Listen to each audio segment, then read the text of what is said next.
Morning. Don't know where you are, but where I am, it's early, the world's still stretching, the coffee's hot, and the signals are already coming in. Let's take a look before the day starts making demands. This is Signal Check with Adrian North. So the FBI has been buying your location data. And this isn't new, but FBI Director Christopher Patel finally confirmed it again on Wednesday, the first time since 2023 they've actually admitted to this practice. Senator Ron Wyden asked point blank if the Bureau would commit to stopping. Patel's response: "We use all tools to do our mission." Translation: no. Here's how it works. Data brokers collect information from consumer apps and games on your phone. Then they sell it. The FBI buys it, claiming it's all legal under the Electronic Communications Privacy Act. And technically, they might be right. They're not getting a warrant, they're just purchasing what's already for sale. The FBI wouldn't say how often they buy this data or from which brokers. But the surveillance apparatus here, it's massive. Every time you use an app, your location gets swept up into the ad targeting ecosystem. Surveillance firms watch that process, harvest the data, and sell it. Federal agencies buy it to skip the whole warrant thing entirely. The Fourth Amendment, by way of the free market. Meta and TikTok are taking more than you think when you click an ad. A lot more. New research shows that when companies install Meta Pixel or TikTok Pixel to track their marketing performance, those tools are scooping up personal and financial information, names, emails, phone numbers, locations, even payment details in some cases. Meta pushed back, saying the research misrepresents standard digital ad practices and that their policies prohibit sharing sensitive data. But here's the thing, the pixels don't care what the policy says. They collect what they collect. And both users and advertisers are caught in the middle. For advertisers, this could get expensive. Remember the class action lawsuit against Mass General Brigham? Patients argue they weren't told the tracking pixels were harvesting their health data. That case is still a warning sign.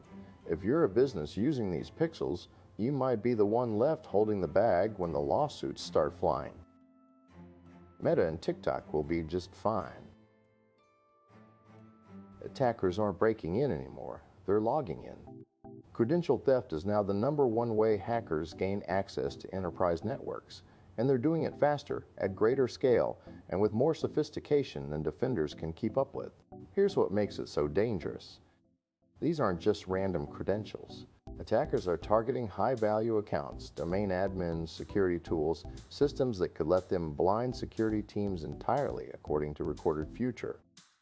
They're also going after remote monitoring and management tools, the kind managed service providers use. One compromised MSP, and suddenly dozens of downstream customers are exposed. And multi-factor authentication? It's not the silver bullet anymore. Attackers are stealing session cookies that let them bypass MFA entirely. So what's the move here? Organizations need phishing-resistant MFA-A, things like FIDO2, and continuous monitoring for exposed credentials. The old playbook doesn't work, because now they've got the keys. BMW is entering a station wagon into one of the hardest races in the world. The Nürburgring 24 Hours. And yes, you heard that right, a wagon. It started as an April Fool's joke last year. BMW teased a GT3 version of the M3 Touring, and fans went wild. So wild, in fact, that someone in Munich signed off on an actual budget to make it happen. The M3 Touring 24H is mostly the same as their M4 GT3 race car, just longer with a slightly higher rear wing. But here's the catch. GT3 regulations require a two-door coupe, so this thing can't compete in the main class. It's entering a sort of experimental category instead. 4 drivers will take turns behind the wheel, including 2 American BMW factory drivers, Connor DeFilippi and Neil Verhagen. And look, this isn't going to win, but that's not the point. It's a station wagon at the Nürburgring, because why not? Sometimes you just build the thing. The government takes UFOs seriously now. Academics who study them, still risking their careers. President Trump ordered the Pentagon and federal agencies to start releasing UFO files back in February, responding to years of pressure from Congress, military whistleblowers, and the public. The term now is UAP, unidentified anomalous phenomena. And there's real data here, real questions. But most scholars won't touch it. A peer-reviewed study published in Humanities and Social Sciences Communications found the massive gap between faculty interest in UAP and their willingness to actually research it. The stigma is too strong. Even with the government acknowledging that something's going on, academia is staying quiet.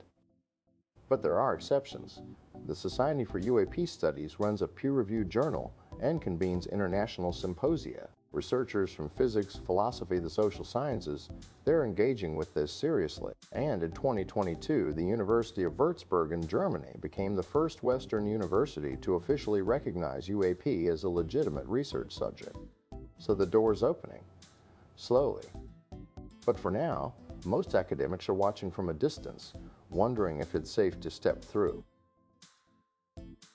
That's Signal Check for today. Close the tabs, step outside, the day's waiting. We'll talk again next time.